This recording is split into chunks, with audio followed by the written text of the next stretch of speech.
Ahojte, vítam vás u ďalšieho YouTube videa a tentokrát to bude téma, ako som sa zbavila akné. Kto ma dlhšie sleduje, tak vie, že ja som dosť bojovala s aknóznou pleťou a bola to veľmi dlhá a náročná cesta a stále nevravím, že tú pleť mám nejakú extra akože už v poriadku, lebo ako môžeme vidieť, tak ja tam mám ešte proste stále tie jazvičky.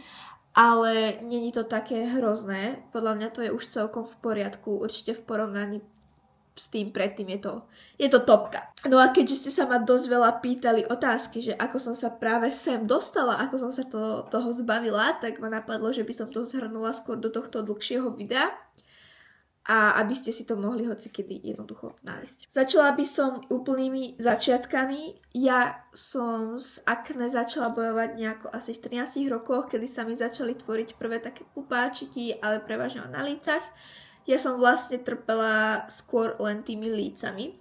Na čele som nemala ani na brade, možno minimum. Vtedy som to začala riešiť hneď, myslím, že aj kozmetičkou. Začala som chodiť ku kozmetičke, ktorá mi pravidelne čistila pleť. A ja som si samozrejme, čo mi vyskočilo na TikToku, tak som si produkty kupovala aj v DMK, v lekárni a podobne. Preskúšala som strašne veľa značiek a strašne veľa peňazí som práve do toho investovala. Viem, že taká moja prvá značka bola CeraVe, o ktorej som sa neskôr dozvedela, že není pre môj typ pleti. Alebo teda to, čo som ja užívala tú radu, nebola pre môj typ pleti. Strašne veľa produktov jednoducho, ktoré mi nesadli, zhoršili mi tú pleť a keby vám tu mám všetky vymenovať, tak by sa to ani nezmestilo do tohto videa. Je ich strašne veľa. A viem, že možno vy, keď teraz máte akné, že ste v takom veku, kedy vám to začína a práve neviete, že čo si kúpiť alebo kde začať, je to veľmi náročné. Ale z mojej skúsenosti je veľmi super ísť ku kozmetičke. Nájsť si nejakú dobrú, kvalitnú kozmetičku. Pravidelné čistenie pleti neodporúčam, alebo teda aspoň mne to nevyhovovalo, že sama si čistí doma tú pleť, vytláčať sa a podobne. Skôr niekto robí už niekto profesionálne. A práve tá kozmetička podľa analýzy vašej pleti vám vie poradiť nejaké produkty, ktoré by vám mohli pomôcť. To tiež však nemusí znamenať, že tie produkty vám naozaj pomôžu, pretože vaša pleť môže úplne inak reagovať. Proste vaša pleť nefunguje podľa nejakej tabulky alebo podľa nejakých jednoducho poučiek. Každý sme iný a každému vyhovuje niečo iné. Preto je to veľmi ťažké takto o tom rozprávať. Môžete iba hovoriť z vlastnej skúsenosti. Ja som potom išla samozrejme aj ku kožnej, k doktorke, čo úprimne mne veľmi nepomohlo. Pretože ona, čo mi predpisovala na predpis mastičky a podobne, mi skôr tú pleť zhoršili. Mali mi pomôcť a zhoršili mi. Pritom som videla, že u iných ľudí, že im tá masť napríklad úplne super pomohla. Pravím, je to veľmi individuálne. Chodila som pravidelne aj na chemický peeling, ktorý robí kozmetička, ale úprimne neviem, či to spravilo nejakú extra zmenu. Proste, keď ste v tom najhoršom a máte to bolavé akné, tak je veľmi ťažké niečo nájsť, čo pomáha. Ale viem, že chemický peeling myslím, že mňa až tak nepomáhal. Ale teraz vám poviem, pričom som možno videla aspoň trocha nejaké výsledky k lepšiemu. Ako prvé, ja som si robila nejaké kúry alebo procedúry doma. Nič akože zvláštne alebo nič akože zlé, ale odporúčila mi to moja mamina. A to bolo, že oplachovala som si tvár citrónovou vodou. Jednoducho si dáte do misky vodu a vymačkáte si do nej citrón a po vyčistení pleti si tým opláchnete tvár. Lacné, máme to každý doma a dodáva to vašej pleti vitamín C a rozžiari vám tú pleť. Neviem, či to je zrovna najsprávnejšie, ale potom som videla, že to trošku tak bolo také viacej, tá pleť bola taká rozžiarenejšia. Nie, že mi hneď ustúpilo akné, ale vyzeralo to trocha lepšie. A som potom ešte si robila aj kávový peeling, keď som chcela používať peeling akože na tvár. A keď som ho začala používať, tedy sa mi trošičku stiahlo to akné a nebolelo až tak. Kávový peeling sa robí následovne. Dáte si 2-3 lyžičky kávy a pár papiek olivového oleja. Zamiešate to a máte peeling. Potom som to už ale nemohla robiť, pretože sa mi opäť naskytlo bolavé akné a peeling vtedy nie je najlepší, pretože si to dráždite a jednoducho to bolí.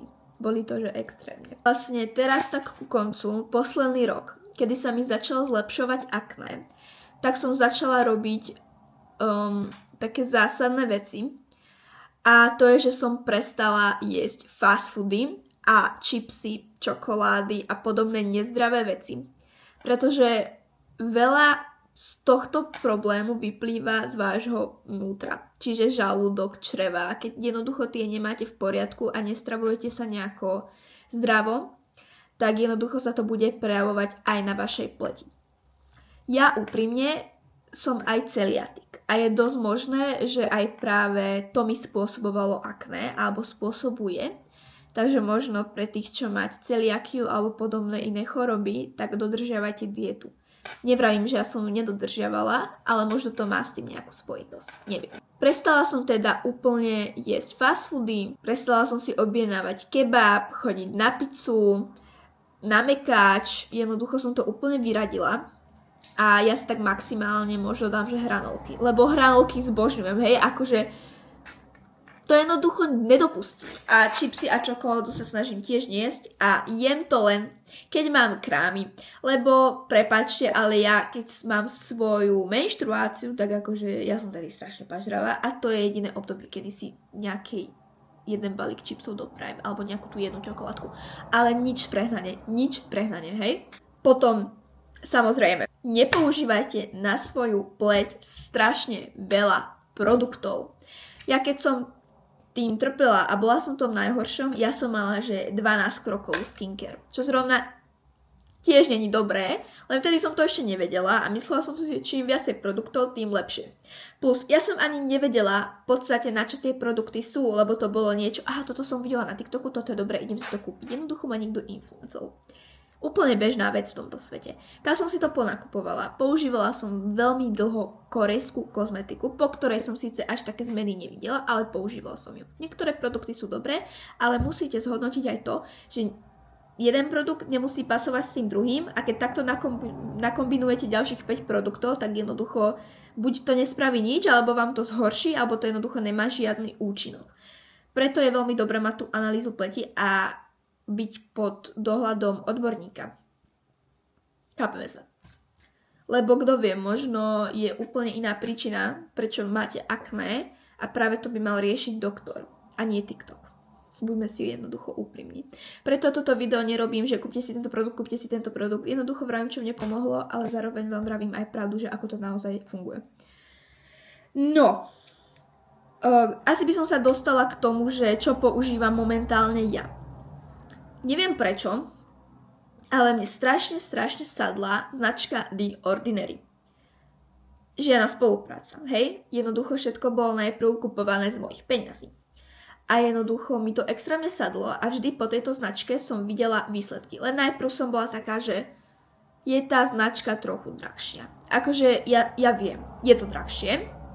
A potom sa mi naskytla príležitosť spolupracovať s Cosibelou, ktorá práve ponúka aj túto značku a množstvo iných. Preto vlastne všetky moje produkty sú práve aj z Cosibely a keby ste chceli, tak link na Cosibelu je v mojom Instagrame, Dada Ďurďanovič. Zase, ja nikoho nenútim, len vravím, čo mne pomáha. No, ja si samozrejme každé ráno, každý večer čistím pleť. Ja som vyskúšala strašne veľa týchto čistiacich gélov, pien, neviem čoho všetkého, bolo toho veľa, ale úprimne toto mi vyhovuje najviac. A my neviem už koľkaté ani balenie toto je, ale používam to už asi 2. rok. Je to teda značka, ktorá patrí Cosibele, je to značka Skintra a je to tzv. Ružový púder, ktorý zároveň obsahuje menší peeling, takže to máte ako keby 2 v jednom. Obsahuje salicid, ficín, vitamín B12 a zink. Používa sa veľmi jednoducho si ho rozrobíte s vodou a umiete si ním tvár. Ja práve po tomto produkte som videla zmeny, že sa tá pleť skôr ukludnila a pomaly sa to akné aj začalo sťahovať. Nevravím, že to je práve z tejto kozmetiky, čo používam, možno je to jednoducho vekom, možno to bolo jednoducho mojimi hormónami, lebo aj to je dosť možné, že keď ste vo svojich tínedžerskom veku, alebo ako by som to povedala, tak máte rozhádzané tie hormóny a práve to akné môže byť aj z toho. Preto väčšina dievčat to rieši aj antikoncepciou, ale ja úprimne som si ju kvôli zrovna pleti nechcela nasadzovať.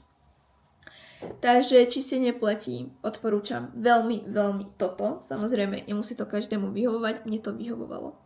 Ešte asi, aby som uviedla, ja mám suchú pleť a problematickú, ale prevažne som sa vždy už od detstva trápila so suchou pleťou, mala som rôzne exémy a podobne, takže som používala rôzne masličky, takže jednoducho mám takú suchšiu pleť. Ako ďalej, keď už si sadnem tuto za kozmetický stolík a idem si teda spraviť svoju skincare, ktorú môžete vidieť aj na mojich videách. Prechádzame na značku The Ordinary a používam toto tonikum. Toto tonikum zase obsahuje glycolic acid a je to toner, ktorý by ste mali aplikovať vždy pred nanášaním iných produktov, pretože pripraví vašu pleť na ostatné produkty. Takto to viem laicky ja povedať. Takže týmto vždy začnem. Ďalej používam toto Ordinary sérum. Ja som si vždy pomýlila, lebo jedno je myslím, že salicidové a druhé je niacinamidové. A práve toto niacinamidové mi skôr vyhovovalo. Používam ráno aj večer. Taktiež používam ho už asi, neviem, 3. rok možno. Ordinary fakt používam už dlhšiu dobu. A jednoducho mi to vyhovuje. Ďalej prejdem na krémovanie. Krémikov som mala fakt, že veľa, akože veľmi veľa. Používala som prevažne od CeraVečka. To ste možno u mňa zachytili, ale teda to mi potom prestalo vyhovovať, pretože to nebolo pre moju pleť. A druhá rada mi nevyhovovala. Používala som dlho aj toto od The Ordinary, ktoré je tiež veľmi dobré. Nevravím nič. Ale mne sa potom naskytla možnosť, lebo Cosibela mi poslala ponuku, že by som mohla vyskúšať tento virálny krém od Dr. Altea. Každý možno pozná ten 345, ale toto je 147. A ja som bola taká, že ktorý si mám objednať. Nechápala som, aký je v nich rozdiel. Pokiaľ som tomu ja správne pochopila, 345 je na aktívne akné. Snaží sa zbaviť aktívneho problematického akné. Čo tento 147 je na jazvy po akné a obnovenie kožnej bariéry. Takže som si povedala, keďže som si ho kupovala už v nejakom tomto štádiu, kedy nemám vyslovene nejaké aktívne akné, tak som si povedala, že vyskúšam tento a mám druhé balenie. Musím povedať, že mi veľmi vyhovuje. Je taký hutnejší, preto viacej aj hydratuje, ale zároveň nezanecháva vašu pokožku masnú a perfektne pripraví aj na make-up. Pretože je veľmi dôležité, ako si pripravíte samozrejme aj vašu pleť pod make-upom, aby ten make-up vyzeral dobre vo výsledku. Takže odporúčam veľmi tento krém. Posledný krok je SPF-ko. Viem, že veľa ľudí to vynecháva a viem, že na TikToku, práve ja som sa to dozvedela z TikToku, bol z toho veľký ošial, že niekto nepoužíva, niekto používa SPF-ko, teda SPF-ku by sme mali používať. Ja som SPF-ko nepoužívala vôbec, ja som bola, že to je opalovací krém, to sa dáva v lete na kúpaliska. Potom som zistila, že SPF-ko by malo byť teda každodennou súčasťou pre vašu pleť. A najprv som začala nejakými lacnými, potom viem, že som si kúpila, to je celkom funny, hej. Ja som si kúpila toto z DM-ky, ale je to akože rozklapkávač, takže to si zamiešate do nejakej mastičky, ktorú si dávate na tvár, akurát, že tým, že ja som trošku hnedšia, ono to bolo trošku také tónovacie, tak som bola trošku oranžová a chodila som tak von, lebo však predsa SPF-ko. Takže si nájdete radšej nejaké kvalitné SPF-ka. Ja odporúčam toto korejské od Beauty of Johnson. Korejské SPF-ka podľa mňa nič neprekoná. Používala som aj také druhé od Beauty of Johnson, ale myslím, že toto je o mnoho lepšie. Zase asi 4. balenie myslím. Toto je zároveň s probiotikami a je to SPF 50. Je veľmi také ľahučké na tej tvári, príjemné, vytvorí vám taký trošku glass skin efekt. Takže určite nič, čo by vám vadilo na tvári. A SPF-ko by sme teda nemali vynechávať. Takže asi tak. Toto by som asi povedala k mojej pleti. Samozrejme také veci, pravidelne si čistíte štece, perte uteráky, najlepšie by ste si mali teda utierať tvár nejakými obrúskami jednorazovými, ja úprimne používam uterák, hej. Pravidelne si meniť vankušové povliečky a asi takéto podľa mňa bežné veci, ktoré by som tu asi ani nemusela nejako zmieňovať. Nedotýkať sa nejako extra svojej tváre, umývať si ruky vždy predtým, čo sa idete dotknúť svojej tváre a jednoducho sa o ňu starať a zistiť, čo je pre vás najlepšie. Ale viem, že to je ťažké a preto vám držím veľa palcov. Držím vám proste palce. Takže asi takto by som ukončila toto video. Dúfam, že vám aspoň trošku pomohlo. Majte sa krásne a pa pa.